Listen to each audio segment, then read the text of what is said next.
Hi, I'm Sarah from The Upcoming. Such a pleasure to be able to speak to both of you today.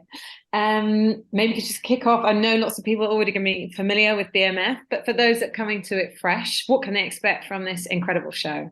Season one is basically the story of two brothers, Demetrius and Terry Flannery, who become street entrepreneurs, basically drug dealers, as commonly described. And they basically take the city of Detroit by storm. They just choose and decide to make a way out of no way. The story takes place in the early to mid '80s, and we follow sort of their coming of age in the first season. But also at the same time, we find out that they come from a very strong and religious family, where Michole and I play the two parents, Charles Flannery, and Michole Lucille Flannery, and we really see the family dynamic sort of pushed to the brink, if you will, because the family is having a rough time trying to, support themselves and trying to make the ends meet. And the kids find alternate means to do that. And they go into illicit activity. And so by the end of the season, we see that they've really made a leaps and bounds into the drug game. And then coming into season two, we see sort of the family in greater turmoil. We see the husband and wife at odds and trying to figure out what their relationship and marriage is really going to look like. And then we're also seeing the two brothers trying to find their way as they've begun to come apart. Things kind of come apart at the seams, and we're going to ask ourselves, will they still be able to hold down the fort in Detroit? And then what's to come, and see that's what's to come in season two. And of course, I guess like the Power series as well, kind of backed by 50 Cent, but this is based on a true story. And not only that, Meech's son is playing his father. So, I mean, so many interesting layers to this show. What was the appeal for each of you coming on board? Maybe I'll start with you, Nicole. For me, it always starts with the material. The casting director, who's Ken Coleman, by the way, and wonderful, sends you the material and you audition it. And the first time I looked at it, I connected to it immediately. I didn't know a lot about BMF at all, but I definitely had this deep connection to this woman, and finding out it's this. Based on a true story, and looking up the real Miss Lucille and all that, the more I learned about it, the more interesting it became for me, and I just have a really strong connection to who she is. And so that was really the biggest thing. And then outside of that, was the opportunity to work with my dear friend Russell Hornsby, who, we've worked together years ago doing August Wilson off Broadway, and other shows that we did. And working with Tasha Smith, like that, those were the two biggest draws for me from the beginning. And it's been great. And for you, Russell? I just think honestly, it was the material. I had heard a little bit about BMF in the past and heard that they had made a great impact in the culture, and just kind of taking a deeper dive into what they were about and what they represented at that time. And as Nicole said, working with dear friend Tasha Smith, and also getting an opportunity to work with Nicole. It was sort of a reuniting reunion, if you will, and we've had a lot of fun working opposite each other, and at the same time, working with young people and sort of getting a new energy to work with younger actors and younger artists, and really learning to appreciate what we do. Mm.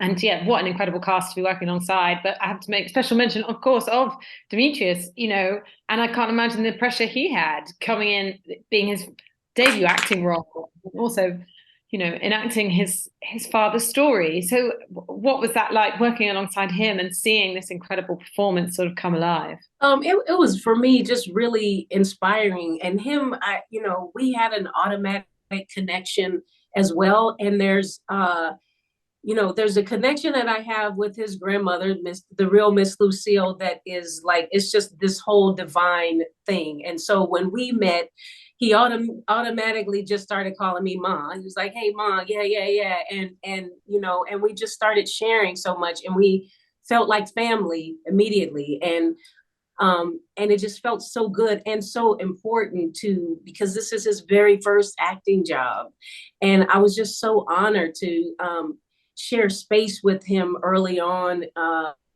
in scenes with him, because I felt like I was a part of his breakthrough into this business, and that felt like an important job, and it just felt really wonderful to be a part of his journey, and Da Vinci as well, all of them. It just, I've never been in this position before where, you know, people on set calling me OG and like, you know, something. I'm like, oh, what? And everybody calling me Mom. I was like, what? But it felt good actually, to be that kind of support to them. It just felt like it was just, everything just felt right and good. Mm. And for you, Russell, I mean, you're the patriarch in the story. Did you also feel like that way on set and kind of protective of these younger actors? You know, to be honest with you, as the patriarch, and I didn't feel as protective. I felt, you know, it's more like art imitating life. I felt more of like a father figure, and one of, you know, the kind of guy whose father who's like, hey, you need to learn, you need to listen. You know what I mean? It was more of that, and much like Charles is in real life, you know. And I think that, but that's the beauty of it. I think that when we're talking about family, you know, there's, you know, mothers bring a certain energy and fathers bring a certain energy, and I think that it brings about balance. You know, I thought I brought a nice balance on the set, and I think it helped balance out Demetrius's lovely work and how he was able to rise to the occasion and perform dutifully on the screen. And so, a lot of respect to his. He had a short learning curve and had to do a lot in a very small period of time, and he did that admirably, both season 1 and season 2. And from what I had seen in the first 3 episodes of season 2, I'm really excited and just respectful of his growth and you know, and his talent in general and overall. So I'm excited for audiences to see how he's grown from season 1 to season 2. Mm. And what is it like being on this set? I mean, because just to watch it, like the production values are just incredible. You know, the sets, the costumes, and also kind of going back in time, even though it's not that long ago. Obviously, things were so different. It does feel like much longer, perhaps, in some ways. So, what was that experience like? Just some of the highlights and challenges along the way. Well, you know, I think, you know, when you're doing a piece of, you know, historical piece, and a piece about, you know, in a about the 80s especially, I think wardrobe is most important, costumes are most important, and Keisha Bounds really brought a special element to it. She was very detail oriented with both the costumes and you know, and the hair as well. And you know, that just takes you back in time. You're in this lovely time machine and you're going back. And when we were on set, I really felt like we were there. We were in the 80s.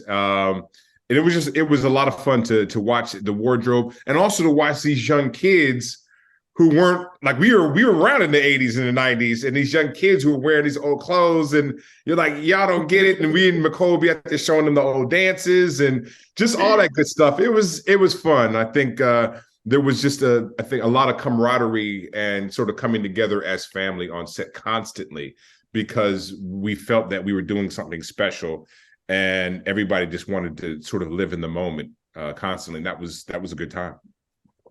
And just very quickly, because I'm almost out of time, you know, the thing that's great about shows like this, though, is it does balance kind of the entertainment and the roller coaster ride of the story with kind of, you know, some real sort of poignant issues, which is, you know, what does drive people to have to, you know, take on, you know, roles like this, you know, if structures are set against you, you can't make ends meet doing it the straight and narrow way. Are you forced into a life of crime? And also the importance of family, of loyalty, and kind of having that support network. So what do you think some of the themes might be that come out? What do we think of the themes that what? I'm sorry. Yeah, themes or the takeaways people can take from the show. I think one of the most important things that I hope people will take away is that I always say they did not come from a broken home. They came from a broken neighborhood. And we gave them, love, and we loved each other. They came from a two-parent household, and but we couldn't protect them from everything that was outside. And the opportunities for them were limited. But we did give them tools to love, and take care of family. And I think that's the driving force of the show, is love and family and everything that they do. It's always been stated that you get to the universal through the specific. And I think that, BMF deals with universal themes and universal stories. And I think that it's special when you're talking about international viewership.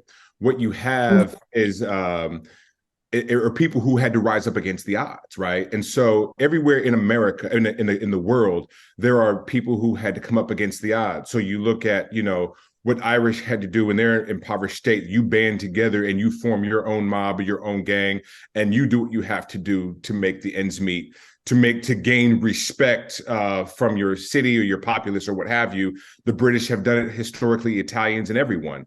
And I think that's all that these brothers did, is they were in unforeseen circumstances. They were in a situation that one would not desire, where you were poor, you were trying to carve out a way, and this was what was open to them.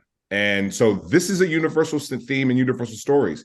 And so when I think that's why this show travels, and I think that's why it's appreciated around the globe, because everybody knows these kinds of people. Everybody knows this story about the underdog, the one who has to rise up against all odds and make a way out of no way. Well, thank you so much for sharing all that with me. And I really can't wait for everyone else to get stuck into BMF season 2. Thanks a lot.